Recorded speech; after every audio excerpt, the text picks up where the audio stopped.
Hello everyone. इस video में आज हम लोग देखेंगे डिप्थीरिया के बारे में। जैसे कि हम लोग जानते हैं कि डीपीटी का इंजेक्शन लगता है जिसमें डी का मतलब डिप्थीरिया होता है, ई का मतलब परट्यूचिस और टी का मतलब टेटनस होता है। तो डिप्थीरिया को हम लोग लोकल लैंग्वेज में गलघोटू बीमारी, गला घोटू बीमारी भी कहते हैं।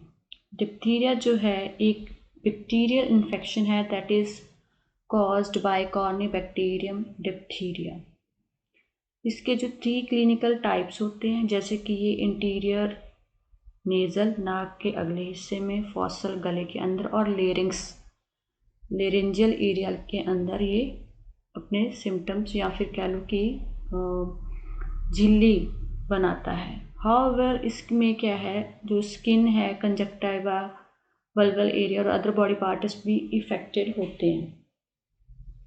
तो हम लोग देखें कि जो इसका डिप्थीरिया है का बैक्टीरिया है जो वो हमारे गले के अंदर जब उसकी लोकली वो पहुंच जाता है गले के अंदर, तो वहाँ जाकर ये एक एक्सोटॉक्सिन प्रोड्यूस करता है।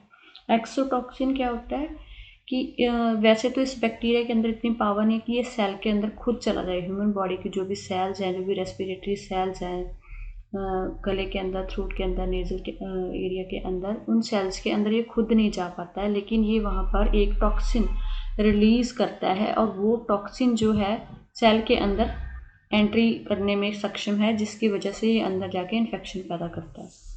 सबसे पहले अगर हम इसके फीचर्स की बात करें तो गले के अंदर क्या एक फॉल्स मेम्ब्रेन डेवलप कर देता है, स्पेशली टॉन्सिल्स के ऊपर वाले एरिया में, जो कि फेरेंजियल है एरिया है या फिर लेरेंजियल एरिया में ये एक झिल्ली बना देता है, जिससे क्या है पेशेंट को जो सांस लेने में दिक्कत होने लगती है। और इसके अंदर वहाँ पर गले के अंदर सूजन हो जाती है, वहाँ पर स्वेलिंग हो जाती है टिश्यूज़ के अंदर, और लिम्फ नोड्स की एनलार्जमेंट भी हो जाती है क्योंकि इन्फेक्शन जब बढ़ जाती है, और साथ ही ब्लड के अंदर इन्फेक्शन भी पाई जाती है डिप्थीरिया की। अगर हम देखें कि पिक्चर के अंदर, इस पिक्चर में हमें ईजिली देख पा रहे हैं कि ये डिप्थीरिया की एक झिल्ली है जो कि वाइट या फिर ग्रेइश कलर की भी हो सकती है। ये आपके जो है फेरेंजियल एरिया से होते हुए आप देख रहे हैं कि आ रही है। नेक्स्ट हम लोग देखेंगे कि इसका जो फर्टिलिटी रेट है वो काफ़ी कम हो गया है। पहले इसका फर्टिलिटी रेट काफ़ी ज़्यादा था, लेकिन अब जो है इसका फर्टिलिटी रेट कम हो गया क्योंकि जो इम्यूनाइजेशन आने की वजह से इसका जो फर्टिलिटी रेट है वो रिड्यूस्ड हो चुका है। अब हम बात करेंगे कि जो डिप्थीरिया है अभी के समय में ये एक रेयर डिजीज़ हो गया। ये इतना अब देखने को नहीं मिल रही कंट्रीज़ के अंदर due to the immunisation. Mostly ये अब नॉन इम्यूनाइजेशन वाले कंट्रीज़ में होती है, जहाँ पर बच्चों को इंजेक्शन नहीं लगाया जाता है, वहाँ पर ये डिज़ीज़ जो है देखने को मिल रही है। और जहाँ जहाँ पर भी कहीं पर भी आउटब्रेक्स नज़र अगर आ रहे हैं, अगर आउटब्रेक्स मिल रहे हैं, तो वहाँ पर बूस्टर वैक्सीनेशन की डोज दी जाती है ताकि उसको कम किया जा सके। और इसके जो आउटब्रेक्स हैं वो हर एक एज के साथ या फिर बच्चों की एज और अडल्ट के साथ टाइम के साथ साथ जो इसके स्ट्रेन्स हैं वो अपने आप को चेंज कर रहे हैं, जिसकी वजह से कभी डिजीज़ बच्चों के अंदर और कभी अडल्ट के अंदर दिखाई देती है in the different countries. India के अंदर अगर हम बात करें डिप्थीरिया के बारे में, तो ये एक एंडेमिक डिजीज़ है, किसी पर्टिकुलर एरिया में ही ये डिजीज़ होती है। लेकिन इंडिया के अंदर जो डिप्थीरिया के केसेस बहुत डाउन चले गए हैं। ये हुआ है most of the number of जो किड्स हैं उनको इम्यूनाइजेशन देने की वजह से जो हुआ है। और यहाँ पर अगर हम देखें तो इसका 1987 ड्यूरिंग 1987 में जो हमारे था डिज़ीज़ के जो इंसिडेंट्स थे वो 12,952 थे, और जहाँ 2017 में जो है वो हाफ से भी कम हो गया, 5,293 रह गए, जिनमें से 148 के जो है डेथ केस हमने नोटिस किए थे। अब हम बात करेंगे इसका जो बैक्टीरिया है वो उसका बिहेवियर कैसा है। अभी हम बात कर रहे हैं क्लॉस्ट्रीडियम डिप्थीरिया के बारे में, जो कि एक gram positive bacteria. This is very important. Gram positive है, नॉन मोटाइल है, ये चल फिर नहीं सकता है। ग्राम पॉजिटिव और नेगेटिव जो है ये बहुत ही इम्पॉर्टेंट पार्ट है। जो कोई भी एंट्रेंस एग्जामिनेशन के लिए आपको किसी भी बैक्टीरिया का नाम देने के बाद पूछा जाता है कि whether it is positive or negative, so it is necessary to memorize to make the chart for the gram positive and negative bacteria. As I already told कि ये इसके अंदर जो बैक्टीरिया है इसकी नॉन इन्वेजिव पावर है, ये खुद अपने आप सेल के अंदर नहीं जा सकता। ये एक ऐसा एक्सोटोसिन बाहर से छोड़ता है, बाहर ही ये सेल के बाहर ही अपने जो है टॉक्सिन छोड़ते हैं और फिर ये जो टॉक्सिन्स हैं ये सेल के अंदर जाके जो है पैथोजेनिसिटी उस चिल्ड्रन के अंदर या किसी भी मैन के अंदर पैदा करते हैं। इसकी जो 4 टाइप्स हैं बेसिला की जो हमें देख रहे हैं हम लोग, ये है ग्रेविस, माइटस, बेल्फेंची एंड इंटरमीडियस। ये सारे के सारे ह्यूमन बॉडी के अंदर जो है डिप्थीरिया के सिम्टम्स पैदा करते हैं। जो ग्रेविस है वो माइटस से ज़्यादा इन्फेक्शियस है और बाकी जो स्ट्रेन्स हैं इसके वो सारे इतना ज़्यादा टॉक्सिजेनिक नहीं हैं जितने कि ये दोनों हैं, ग्रेविस एंड माइटिस। और ग्रेविस जो है वो ज़्यादा जो है टॉक्सिसिटी पैदा करता है।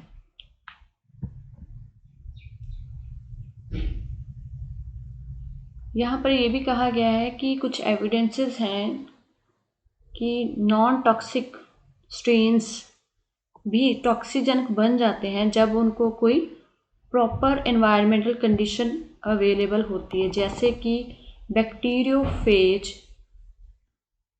जो बैक्टीरिया का जो रिप्रोडक्शन के फेजेस होते हैं उसमें बैक्टीरियोफेज एक स्टेज होती है, इसको बीटा फेज बोलते हैं, जिसके अंदर जीन्स को वो कैरी करते हैं और टॉक्सिन्स प्रोड्यूस कर सकते हैं। टॉक्सिन्स जो है हमारे हार्ट को भी इफ़ेक्ट कर देते हैं, जिसको हम लोग मायोकार्डाइटिस बोलते हैं, और नर्व्स को भी। ये जो टॉक्सिन्स ड्यूरिंग द बैक्टीरियोफेज या फिर बीटा फेज में ये रिलीज़ करता है बैक्टीरिया डिप्थीरिया, कॉर्निबैक्टीरियम डिप्थीरिया, ये मायोकार्डाइटिस और नर्व्स पैरालिसिस भी कर सकता है। डिप्थीरिया जो है पेनिसिलिन के प्रति सेंसिटिव है और इससे ईजिली ये डिस्ट्रॉय हो सकता है। और साथ ही इसमें जो है कि ये बाय हीटिंग और केमिकल एजेंट्स से भी ये इजीली डिस्ट्रॉय किया जा सकता है इसको। इसका जो लाइफ टाइम है वो बहुत शॉर्ट पीरियड है। डस्ट और फोमाइट्स अगर हमारे एनवायरनमेंट की हम बात करें कि तो ये बहुत कम समय तक ज़िंदा रह पाता है एनवायरनमेंट में। सोर्सेस ऑफ इन्फेक्शन की बात करें तो सबसे पहले तो केसेस ही आते हैं। अगर किसी को डिप्थीरिया है तो सब क्लिनिकल से लेके जो फ्रैंक क्लिनिकल केसेस हैं, सब क्लिनिकल जो कि हमें पता ही नहीं चल पाता है कि पेशेंट को डिप्थीरिया हुआ था, उसको डिप्थीरिया हुआ और वो ठीक हो गया, या फिर हम उसको क्लिनिकली उस पेशेंट को हमारे तक वो पहुंच ही नहीं कर पाता, तो ऐसे केसेस को हम सब क्लिनिकल बोलते हैं। और फ्रैंक क्लिनिकल केसेस आगे जो कि हमारे पास पेशेंट आते हैं with the symptoms of the diphtheria. कई बार माइल्ड और साइलेंट इन्फेक्शंस होती हैं जो कि इतने ज़्यादा सिम्टम प्रोड्यूस नहीं करती हैं। अब बात करते हैं कैरियर्स के बारे में। कैरियर्स काफ़ी कॉमन हैं इस केस में इन्फेक्शंस के लिए। मोस्टली जो है 95% कैरियर्स होते हैं और 5 क्लिनिकल केसेस। कैरियर मीन्स कि उन पेशेंट के अंदर जो था इन्फेक्शन तो हुआ था, उनके अंदर बैक्टीरिया तो है लेकिन सिम्टम्स पैदा नहीं हुए कि उनको डॉक्टर के पास जाना पड़े। और 5 ही ऐसे केसेस होते हैं जो कि एक एज अ क्लिनिकल केस जो हमारे पास आते हैं कि हाँ जी इसको डिप्थीरिया हुआ है। ये जो है कैरियर ये टेम्परेरी हो सकते हैं, क्रॉनिक हो सकते हैं, नेज़ल और थ्रोट कैरियर होते हैं। ये nasal carriers are particularly dangerous, जो कि जिन पर्सन्स के अंदर नोज़ के अंदर नेज़ल डिप्थीरिया हुआ है वो क्या है ज़्यादा इफ़ेक्ट करते हैं, क्योंकि वो बार बार सांस के द्वारा जो है एनवायरनमेंट में बैक्टीरिया को छोड़ रहे होते हैं जो कि दूसरों के टच में आता है। इसके जो थ्रोट कैरियर होते हैं वो इतना दूसरों को स्प्रेड नहीं कर पाते हैं। टेम्परेरी कैरियर्स जो होते हैं वो अबाउट 1 महीने तक रह सकते हैं और क्रॉनिक वाले कई सालों तक चल सकते हैं, अनटिल कि जब तक हम पेशेंट को ट्रीट नहीं कर देते। नेजोफ्रेंजियल जो स्क्रीशंस है नाक से और फेरिंग से होने वाले स्क्रीशंस या फिर डिस्चार्ज जो कि स्किन से होते हैं, तो वो क्या है, एक इन्फेक्टिव मटेरियल है to spread the disease. Period of infectivity की बात करें तो पीरियड ऑफ इन्फेक्टिविटी इसकी वेरी करती है, that is from 14 to 28 days disease के शुरू होने से लेके और डिज़ीज़ के रहने तक 14 to 28 डेज होते हैं। किसी भी जो केस या फिर कैरियर को नॉन कम्युनिकेबल हम तब कहते हैं जब उसके स्वैब 2 बार उसके नोज़ और थ्रोट की स्वैब ले ली जाए 24 घंटे के डिफरेंस पर और उसको नेगेटिव आए डिप्थीरिया, तो तब हम उसको क्या है नेगेटिव बोलते हैं या फिर नॉन कम्युनिकेबल केस बोलते हैं। अब अगर हम बात करें कि ये किन किन को होता है, जो डिप्थीरिया है वो हमें पता है कि चिल्ड्रन के अंदर होता है, मोस्टली प्री स्कूल वाले चिल्ड्रंस या फिर 5 years तक वाले चिल्ड्रन के अंदर होता है, जिनके अंदर हम लोग इम्यूनाइजेशन है नहीं कर हुआ होता है, उनके अंदर ये ज़्यादा चांसेस होते हैं। इम्यूनिटी की अगर बात करें, जो इन्फेंट्स होते हैं वो जिन माओं के इम्यूनिटी होती है ऑलरेडी टू द डिप्थीरिया, तो उनको जो है वो इम्यूनिटी पावर जो है बच्चों के पास भी होती है उनके बिफोर द आर्टिफिशियल इम्यूनाइजेशन। मतलब बच्चे को हमने अभी इंजेक्शन नहीं दिया है डीपीटी का, लेकिन ऑलरेडी उसके अंदर इम्यूनिटी होती है क्योंकि वो इम्यूनिटी उसने अपनी माँ से ली होती है। धीरे धीरे क्या होता है कि ये जो इसकी इम्यूनिटी वाले जो सेल्स हैं डिप्थीरिया के लिए वो डिस्ट्रॉय हो जाते हैं और फिर तब तक हम बच्चे को जो है डीपीटी का इंजेक्शन भी दे देते हैं।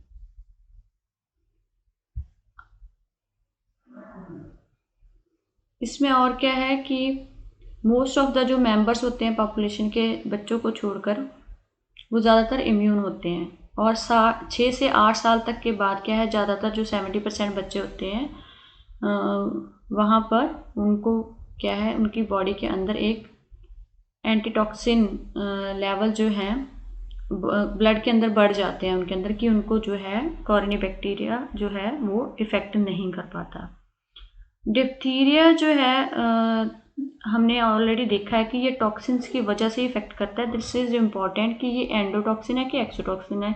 ये भी क्वेश्चन बार बार पूछा जाता है किसी भी कॉम्पिटिटिव एग्जाम में कि कौन सा बैक्टीरिया एंडोटॉक्सिन है या एक्सोटॉक्सिन है। एंडोटॉक्सिन जो सेल के अंदर जाता है और टॉक्सिन्स प्रोड्यूस करता है, एक्सोटॉक्सिन जो सेल के बाहर होते हुए टॉक्सिन्स प्रोड्यूस करता है और वो टॉक्सिन्स सेल के अंदर जाते हैं। अगर हम इसके एनवायरमेंटल फैक्टर्स की बात करें तो डिप्थीरिया कब कब फैलता है, ऑल्दो ये सभी सीजन्स में हो सकता है लेकिन ये विंटर के अंदर ज़्यादा स्प्रेड करता है। ऐसे क्वेश्चन पूछ लिए जाते हैं।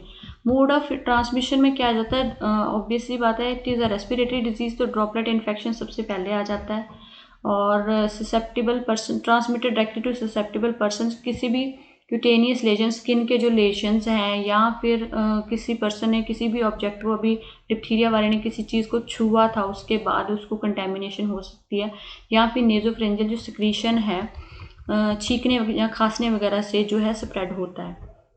Port of entry it's very clear कि रेस्पिरेटरी रूट से हो सकता है। फर्स्टली तो नॉन रेस्पिरेटरी रूट है वो मतलब अगर हमारी बॉडी के ऊपर कोई कट है, कोई वूंड है, कोई अल्सर है, कोई क्रैक है हमारी स्किन के ऊपर, तो उसकी वजह से ये क्या है हमें इन्फेक्शन मिल सकती है। इंक्यूबेशन पीरियड है इसका 2 to 6 days, उसके बाद इसके सिम्टम्स आना शुरू हो जाते हैं। अगर हम क्लिनिकल सिम्टम्स की बात करें तो डिप्थीरिया के अंदर हमने अभी पिक्चर में देखा था that it affects the pharyngotonsillar, laryngotracheal, nasal area को जो है इफेक्ट करता है। सबसे पहले पेशेंट को क्या होता है कि गले में दर्द महसूस होता है, डिफ़िकल्टी इन स्वेलिंग, खाने पीने में मुश्किल होने लगती है और थोड़ा बहुत बुखार होता है।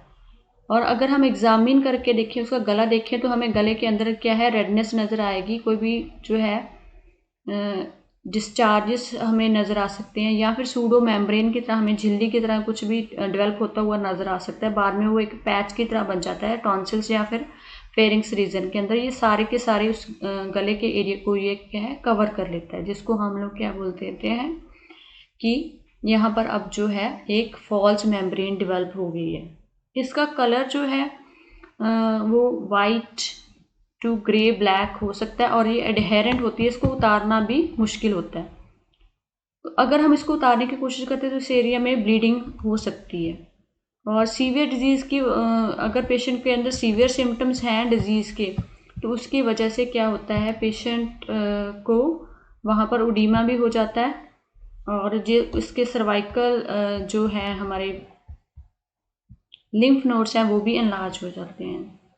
अगर हम ये बात करें कि पेशेंट के अंदर जब सीवियर केसेस होते हैं तो मैंने अभी बताया कि लिम्फोडेनोपैथी हो जाती है, तो इसको हम कहते हैं बुल नेक्ड अपीयरेंस।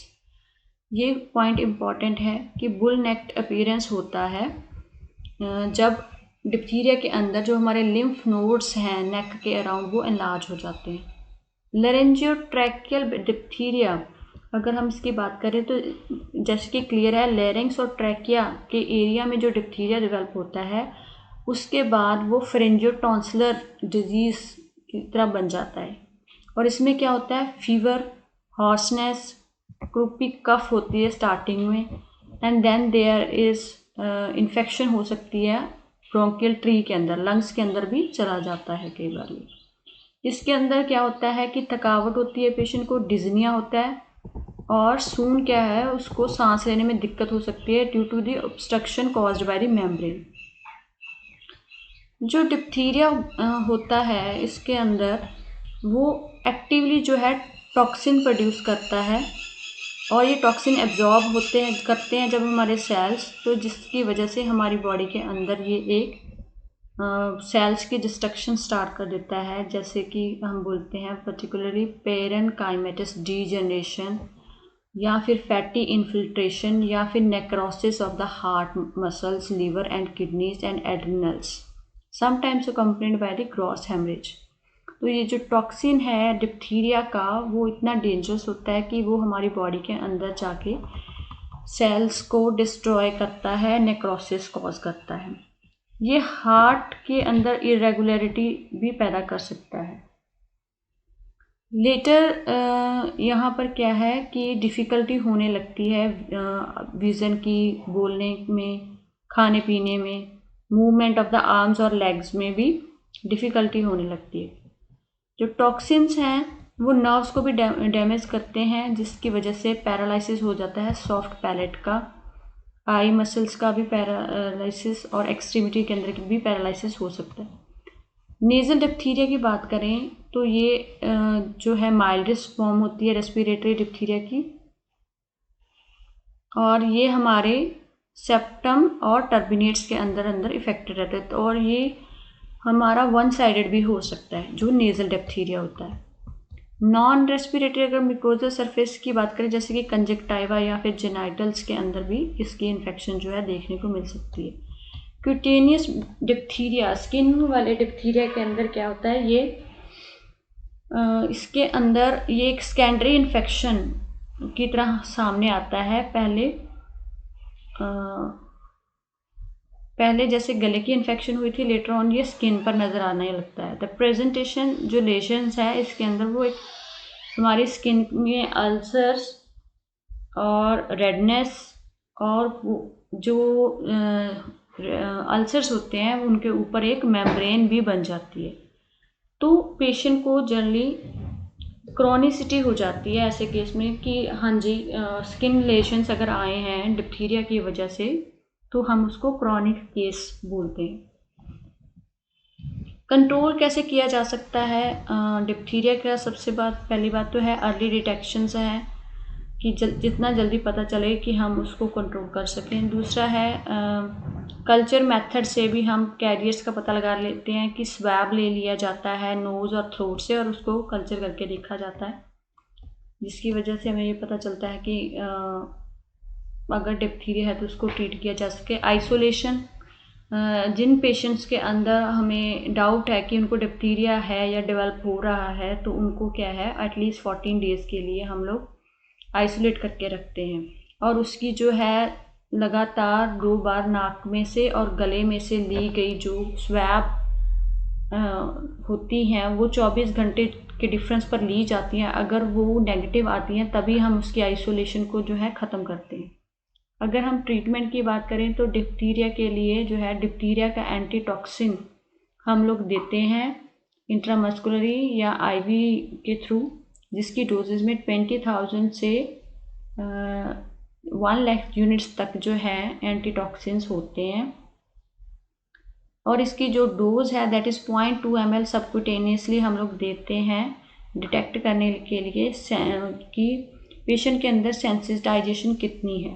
और वन मोर इम्पॉर्टेंट पार्ट है यहाँ पर कि ये जो बनाया गया होता है सेंसिटिविटी को डिटेक्ट करने के लिए कि डिप्थीरिया पेशेंट के अंदर है या नहीं है, तो उसका जो सीरम है वो हॉर्स सीरम घोड़े के ब्लड से जो है डेवलप किया जाता है। और अर्ली फेरेंजियल और लेरेंजियल डिजीज़ के लिए हम लोग 20,000 से 40,000 यूनिट्स तक और 40 से 60,000 यूनिट्स जो कि है नेज़ोफेरेंजियल तक, और सीवियर केसेस के अंदर 1 लाख तक जो है हम लोग एंटीटॉक्सिन्स देते हैं। In addition to antitoxin every case should be treated with, उसके अलावा हम लोग पेनिसिलिन या फिर एरिथ्रोमाइसिन 5 से 6 दिन के लिए चलती है to clear the throat infection. Carriers की अगर बात करें तो कैरियर्स को हम लोग 10 डेज़ के लिए वो ट्रीट करते हैं ओरली एंटीबायोटिक देके। जो एरिथ्रोमाइसिन है that has been found the most effective drug for the treatment of the carriers. और कॉन्टैक्ट्स की बात करें तो हमें क्या करना होता है, कॉन्टैक्ट के अंदर क्या होता है, थ्रोट स्वैब्स ली जाती हैं and their immunity status detect किया जाता है। अगर कोई पर्सन किसी डिप्थीरिया के पर्सन के साथ कांटेक्ट में आता है तो हम उसे उसका थ्रोट स्वैब और इम्यूनिटी स्टेटस जानने के लिए हमें उसका थ्रोट स्वैब लेना पड़ता है। तो प्राइमरी इम्यूनाइजेशन जो है पेशेंट ने लिया था was received with in the previous 2 years। वहाँ पर हम लोग ये उसका जो है, अगर पेशेंट ने इंजेक्शन लिया था तो हम उसका जो है इम्यूनिटी स्टेटस चेक करते हैं। वेयर एज जो प्राइमरी कोर्स या फिर जो डिप्थीरिया का जो टॉक्साइड है उसको इंजेक्शन को लिए हुए 2 से ज़्यादा साल हो चुके हैं, तो ऐसे में हम लोग उसको बूस्टर डोज भी दे सकते हैं। जो नॉन इम्यूनाइज्ड लोग होते हैं उनको हमें पेनिसिलिन और एरिथ्रोमाइसिन देनी पड़ती है, और जो कि 1000 से 2000 यूनिट्स ऑफ डिप्थीरिया टॉक्सिन्स के साथ दी जाती है। और उसके बाद जो कॉन्टैक्ट्स हैं उनको मेडिकल सर्वाइलेंस या फिर एग्जामिनेशन के अंडर रखा जाता है ताकि एटलीस्ट वो दूसरों को ये चीज़ स्प्रेड ना कर पाए। जो कि सर्वाइलेंस के अंदर हमें पता चलता है सर्वे के अंदर कि जो पेशेंट्स हैं या फिर कुछ पर्सन्स हैं जो बार बार किसी के कॉन्टैक्ट में आए हैं उनका रिपीटेडली वीकली जो है टेस्ट लिया जाता है। कम्युनिटी की बात करें तो जो डिप्थीरिया है कई बार किसी कम्युनिटी के अंदर, जैसे कि छोटे बच्चों के अंदर, इन्फेंट्स के अंदर, या फिर जो 10 साल से छोटे हैं या फिर 5 साल से कम होते हैं उनके अंदर जो है ये जो डिप्थीरिया है वो ज़्यादा स्प्रेड होता है। तो हमारा शेड्यूल जो है इम्यूनाइजेशन का ऐसा बनाया जाता है कि हर 10 साल के बाद बच्चे को जो है बूस्टर डोज दी जाती है डिप्थीरिया के लिए, जिसका कि मतलब है कि बच्चे के अंदर जो है जैसे ही वो पैदा होता है उसके अंदर जो है माँ की इम्यूनिटी होती है डिप्थीरिया के लिए जो मदर की इम्यूनिटी है वो बच्चे ने ऑलरेडी ली होती है, लेकिन थोड़े दिन के बाद वो ख़त्म होने लगती है, तो हमें उसको DPT का इंजेक्शन देना पड़ता है ताकि बच्चे को स्टार्टिंग से ही इस डिजीज़ से बचाया जा सके। इम्यूनाइजेशन जो है ये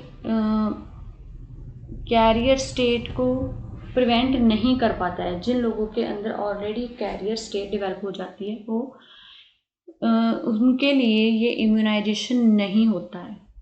जो कि नॉन इम्यून इंडिविजुअल्स होते हैं are not protected by high level of population immunity. This implies that immunization rate जो है must be at maintained at high level.